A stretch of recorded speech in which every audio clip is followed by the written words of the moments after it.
ಶಾಂತಿ. ಬಾಬಾರವರು ಇಂದಿನ ವರದಾನದ ವಿಶ್ಲೇಷಣೆಯಲ್ಲಿ ನಾವ್ಯಾರೂ ತಬ್ಬಿಬ್ಬಾಗಬಾರ್ದು ಅಂತ ಹೇಳಿದ್ರು. ಶರೀರ ಹೋಗುತ್ತೆ, ಇನ್ನೊಂದು ಜನ್ಮವನ್ನು ಪಡೆಯುತ್ತೆ, ತಬ್ಬಿಬ್ಬಾಗುವ ಅವಶ್ಯಕತೆ ಇಲ್ಲ ಅಂತ ಹೇಳಿದ್ರು. ನಾವಿಲ್ಲಿ ಚಿಂತನೆ ನಡೆಸಿದಾಗ ಕೇವಲ ಶರೀರ ತ್ಯಾಗ ಮಾಡಿದಾಗ ಅಷ್ಟೇ ತಬ್ಬಿಬ್ಬಾಗ್ತೀವ? ಇಡೀ ದಿನ ಪ್ರತಿದಿನ ಅನೇಕ ಆತ್ಮರ ಜೊತೆ ವ್ಯವಹಾರ ಮಾಡ್ಬೇಕಾದ್ರೆ ಕೂಡ ಎಷ್ಟೋ ಇದೆ. ಈ ವಿಚಾರವನ್ನು ನಾನು ಚಿಂತನೆ ನಡೆಸ್ತಾ ಇದ್ದಿದ್ದು, ಈ ರೀತಿಯ ತಬ್ಬಿಬ್ಬಾಗೋದನ್ನು ಹೇಗೆ ನಿಲ್ಲಿಸ್ಬೇಕು ಅಂತ ಹೇಳ್ಬಿಟ್ಟು. ನಮಗೆಲ್ಲರಿಗೂ ಬಾಬಾರವರು ಅಷ್ಟಶಕ್ತಿಗಳನ್ನ ಕೊಟ್ಟಿದ್ದಾರೆ. ಇನ್ನು ಅಷ್ಟಶಕ್ತಿಗಳ ಜೊತೆಗೆ ಇನ್ನೂ 20 ಶಕ್ತಿಗಳು ಕೂಡ ಇದ್ದಾವೆ. ಆದರೆ ಮುಖ್ಯವಾಗಿ ಅಷ್ಟಶಕ್ತಿಗಳಿದೆ. ಆ ಅಷ್ಟಶಕ್ತಿಗಳಲ್ಲಿ ಎದುರಿಸುವ ಶಕ್ತಿ ಮತ್ತು ಸಮಾವೇಶ ಮಾಡಿಕೊಳ್ಳುವ ಶಕ್ತಿ, 2 ಶಕ್ತಿಯನ್ನು ನಾನಿಲ್ಲಿ ಇವತ್ತು ಹೇಳೋಕ್ಕೆ ಇಷ್ಟಪಡ್ತೇನೆ. ಇವೆರಡೂ ಶಕ್ತಿಗಳು ಒಂದಕ್ಕೊಂದು ವಿರುದ್ಧವಾಗಿದ್ದಾವೆ. ನಾವು ಗಮನಿಸಿದರೆ ಒಂದು ಕಡೆ ಎದುರಿಸಿ ನಿಂತ್ಕೋಬೇಕು ಅಂತ ಹೇಳ್ತಾ ಇದ್ದಾರೆ, ಇನ್ನೊಂದು ಕಡೆ ಬಂದದ್ನೆಲ್ಲ ಅಡ್ಜಸ್ಟ್ ಮಾಡ್ಕೊಳ್ಳಿ, ಸಮಾವೇಶ ಮಾಡ್ಕೊಂಬಿಡಿ ಅಂತ ಹೇಳ್ತಾ ಇದ್ದಾರೆ. ಆದರೆ ನಾವು ಯಾವಾಗ ಸಮಾವೇಶ ಮಾಡ್ಕೋಬೇಕು, ಯಾವಾಗ ಎದುರಿಸ್ಬೇಕು ಅನ್ನೋದನ್ನು ಸರಿಯಾಗಿ ತಿಳಿದುಕೊಳ್ಳದೆ ಅನೇಕ ಸಂಬಂಧಗಳಲ್ಲಿ ಭಿನ್ನಾಭಿಪ್ರಾಯಗಳನ್ನು ಬರುವಂಗೆ ಮಾಡ್ಕೊಂಡ್ಬಿಟ್ಟಿದ್ದೀವಿ. ಎಷ್ಟೋ ಸರಿ ನಾನು ಹೀಗೆ ಮಾಡಿದ್ದು ತಪ್ಪ ಅಂತ ತಬ್ಬಿಬ್ಬಾಗ್ಬಿಡ್ತೇವೆ. ಈ 2 ಶಕ್ತಿಗಳನ್ನು ಸ್ವಲ್ಪ ನಾವು ಇವತ್ತು ಗಮನಿಸಬಹುದಾ? ನಾವು ಯಾವಾಗ ಅಡ್ಜಸ್ಟ್ ಮಾಡ್ಕೋಬೇಕು ಅಂದರೆ, ಕೆಲವು ಮನಸ್ಸಿನ ಭೇದಗಳಿರುತ್ತೆ, ಅಂದರೆ ಭಿನ್ನ ಅಭಿಪ್ರಾಯಗಳಿರುತ್ತೆ 2 ಆತ್ಮರ ನಡುವೆ. ಅದು ಪರಿವಾರದಲ್ಲಾಗಿರ್ಬೋದು, ಅಲೌಕಿಕ ಪರಿವಾರದಲ್ಲಾಗಿರಬಹುದು. ಆಗ ಎಷ್ಟು ಸಾಧ್ಯವೋ ಅಷ್ಟು ಹೊಂದಾಣಿಕೆ ಮಾಡ್ಕೊಳ್ಳೋದು ಅವಶ್ಯಕತೆ ಆಗುತ್ತೆ.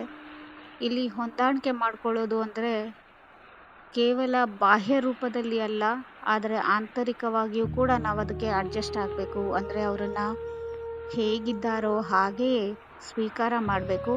ಒಂದ್ಸರಿ ಅಡ್ಜಸ್ಟ್ ಆದ ನಂತರ ಮನಸ್ಸಲ್ಲಿ ಅವರ ಬಗ್ಗೆ ಅಥವಾ ಅವರ ಅಭಿಪ್ರಾಯ, ಅನಿಸಿಕೆಯ ಬಗ್ಗೆ, ಅವರ ನಡವಳಿಕೆಯ ಬಗ್ಗೆ ನಮ್ಮ ತಲೆಯಲ್ಲಿ ಏನೂ ಪ್ರಶ್ನೆ ಹುಟ್ಟಬಾರ್ದು, ಗೊಂದಲವಿರಬಾರ್ದು, ಅಥವಾ ನಾನು ಅಡ್ಜಸ್ಟ್ ಆಗಿದ್ದೀನಿ ಅನ್ನೋದು ಕೂಡ ಇರಬಾರ್ದು. ಪಾಂಡುರಂಗಣ್ಣ ಅವರು ಹೇಳ್ದಂಗೆ ಪಾಯಿಂಟ್ ಆಗಬೇಕು ಈ ವಿಚಾರದಲ್ಲಿ. ಒಂದು ಸಾರಿ ಅಡ್ಜಸ್ಟ್ ಆದಮೇಲೆ ಫುಲ್ ಸ್ಟಾಪ್ ಅಷ್ಟೆ, ಮತ್ತೆ ಪ್ರಶ್ನೆಗಳು ಬರಬಾರ್ದು. ಆಗಿದ್ದಾಗ ನಾವು ಅಡ್ಜಸ್ಟ್ ಆಗಿದ್ದಕ್ಕೂ ಕೂಡ ಒಂದು ಸಾರ್ಥಕತೆ ಇರುತ್ತೆ. ಇಲ್ಲಾಂದರೆ ನಾವು ಸುಮ್ಮನೆ ಅದನ್ನು ಮನಸ್ಸಲ್ಲಿ ಸಪ್ರೆಸ್ ಮಾಡ್ತಾ ಇದ್ದೀವಿ. ನಮ್ಮ ಭಿನ್ನಾಭಿಪ್ರಾಯಗಳನ್ನು ಬಾಯಲ್ಲಿ ಹೇಳಲಾರದೆ ಮನಸ್ಸಲ್ಲಿ ಅದುಮಿಟ್ಕೊಳ್ತಾ ಇದ್ದೀವಿ. ಒಂದಲ್ಲ ಒಂದು ದಿನ ಅದಂತೂ ಹೊರಗೆ ಬರೋದೆ. ಎಷ್ಟು ಅಂತ ಅಡ್ಜಸ್ಟ್ ಮಾಡ್ಕೊಳಕ್ಕಾಗತ್ತೆ ಅಂತ ಕೂಡ ಬಾಯಲ್ಲಿ ಹೇಳಿಬಿಡ್ತೇವೆ. ಆ ರೀತಿ ಸಪ್ರೆಸ್ ಮಾಡ್ಕೊಳ್ದಲ್ಲೇ ಶಾಂತವಾಗಿದ್ಕೊಂಡು, ಹೌದು ಅವ್ರು ಇರೋದೇ ಹಾಗೆ, ಅವ್ರ ಪಾತ್ರವೇ ಹಾಗೆ ಅಂತ ಅಂದಾಗ ನಿಜಕ್ಕೂ ತಬ್ಬಿಬ್ಬಾಗಲು ಸಾಧ್ಯವಿಲ್ಲ. ಹಾಗಾದರೆ ಎದುರಿಸುವ ಶಕ್ತಿಯನ್ನು ಯಾವಾಗ ಬಳಸಬೇಕು? ಯಾವಾಗ ನಮ್ಮ ಮೌಲ್ಯಗಳು ಬಿಟ್ಟು ನಾವು ನಡಿಬೇಕಾಗತ್ತೆ ಬೇರೆಯವ್ರ ಕಾರಣದಿಂದಾಗ, ಆಗ ನಾವು ಎದುರಿಸಿ ನಿಂತ್ಕೋಬೇಕಾಗತ್ತೆ. ಎಲ್ಲಿವರೆಗೂ ಅವು ನಮ್ಮ ವ್ಯಕ್ತಿತ್ವವನ್ನು, ನಮ್ಮ ಮೌಲ್ಯಗಳನ್ನು, ಶ್ರೀಮತವನ್ನು ತೊಂದರೆ ಮಾಡ್ತಿಲ್ವೋ ಅಲ್ಲಿವರೆಗೂ ನಾವು ಅಡ್ಜಸ್ಟ್ ಆಗಬಹುದು. ಆದರೆ ಯಾವಾಗ ಇವು ನಮ್ಮ ಮೂಲ ಮೌಲ್ಯಗಳನ್ನು, ಮರ್ಯಾದೆಗಳನ್ನು ಅಡ್ಡಪಡಿಸೋಕ್ಕೆ ವ್ಯವಹಾರ ನಡೆಯುತ್ತೆ ಅಥವಾ ಅವರ ನಡತೆ ಆಗಿರುತ್ತೆ, ಆಗ ನಾವು ಎದುರಿಸಿ ನಿಲ್ಲಲೇಬೇಕಾಗತ್ತೆ. ಅಡ್ಜಸ್ಟ್ಮೆಂಟನ್ನು ಕನ್ನಡದಲ್ಲಿ ಅನುಸರಿಸ್ಕೊಂಡು ಹೋಗೋದು ಅಂತ ಕೂಡ ಹೇಳ್ತಾರೆ. ಅನುಸರಿಸಿಕೊಂಡು ಹೋಗೋದು ಎಂದಾಗ ಅನ್ನಿಸ್ಕೊಳ್ಳೋದು, ಆಮೇಲೆ ಸರ್ಕೊಂಡು ಹೋಗೋದು. ಆದರೆ ಮನಸ್ಸಲ್ಲಿ ಅವ್ರ ಬಗ್ಗೆ ಇವ್ರು ಯಾಕೆ ಹಿಂಗಂದ್ರು ಅಂತ ಪ್ರಶ್ನೆ ಬರೋದೇ ಬೇಡ. ಆಗ ನಾವು ಅಡ್ಜಸ್ಟ್ ಆಗಿ ಕೂಡ ಸಾರ್ಥಕತೆಯನ್ನು ಅನುಭವಿಸ್ತೀವಿ. ಅವ್ರ ಜೊತೆ ಯಾವುದೇ ರೀತಿಯ ಮುಂದಿನ ಕರ್ಮದ ಲೆಕ್ಕಾಚಾರ ಕೂಡ ಉಳ್ಕೊಳ್ಳಲ್ಲ, ಶೇಷ ಉಳ್ಕೊಳ್ಳಲ್ಲ. ನಾನು ಮನಸ್ಸಲ್ಲೇ ಸಪ್ರೆಸ್ ಮಾಡ್ಕೊಂಡು ಅಡ್ಜಸ್ಟ್ ಆಗ್ತಾ ಇದ್ದೀನಿ, ಅದುಮಿಟ್ಕೊಂಡು ಅಡ್ಜಸ್ಟ್ ಆಗ್ತಿದ್ದೀನಿ ಅಂದಾಗ ಕರ್ಮದ ಲೆಕ್ಕಾಚಾರ ಮನದೊಳಗಾದರೂ ಉಳಿದೇ ಉಳಿಯುತ್ತೆ. ಯಾಕೆಂದರೆ ಕರ್ಮ ಅಂದರೆ ನಮ್ಮ ಸಂಕಲ್ಪಗಳು, ನಮ್ಮ ಶಬ್ದಗಳು ಮತ್ತು ನಮ್ಮ ಕೈಗಳಿಂದ ಮಾಡಿದಂತಹ ಕೆಲಸಗಳು ಕೂಡ ಆಗುತ್ತೆ.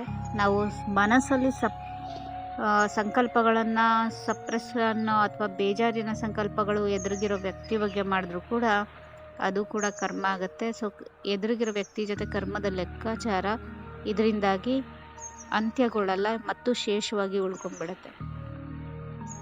ಈ ರೀತಿಯಾಗಿ ನಾವು ಚಿಂತನೆ ಮಾಡಿದಾಗ ತಬ್ಬಿಬ್ಬಾಗುವಂತಹ ಪರಿಸ್ಥಿತಿ ನಮ್ಮ ದಿನನಿತ್ಯದ ಜೀವನದಲ್ಲಿ ಬರುವುದಿಲ್ಲ. ಅವರು ಇವತ್ತಿನ ಸ್ಲೋಗನಲ್ಲಿ ಹೇಳಿದರೆ, ಅಚಲರಾಗಿರಬೇಕಾದರೆ ವ್ಯರ್ಥ ಮತ್ತು ಅಶುಭವನ್ನು ಸಮಾಪ್ತಿ ಮಾಡಿ. ಅಂದರೆ ನಾವು ಅಡ್ಜಸ್ಟ್ ಮಾಡ್ಕೋತಾ ಇದ್ದೀವಿ ಅಂದಾಗ ಅಚಲರಾಗಿರಬಹುದು ಅಡ್ಜಸ್ಟ್ ಮಾಡಿಕೊಂಡ್ರೆ. ಯಾಕೆಂದರೆ ಮನೆಯಲ್ಲಿ ಅಥವಾ ಸಂಘಟನೆಯಲ್ಲಿ ಸ್ಥಿರತೆಯನ್ನು ತರ್ಬೋದು ನಾನೊಬ್ಬರು ಅಡ್ಜಸ್ಟ್ ಮಾಡ್ಕೊಳ್ಳೋದ್ರಿಂದ.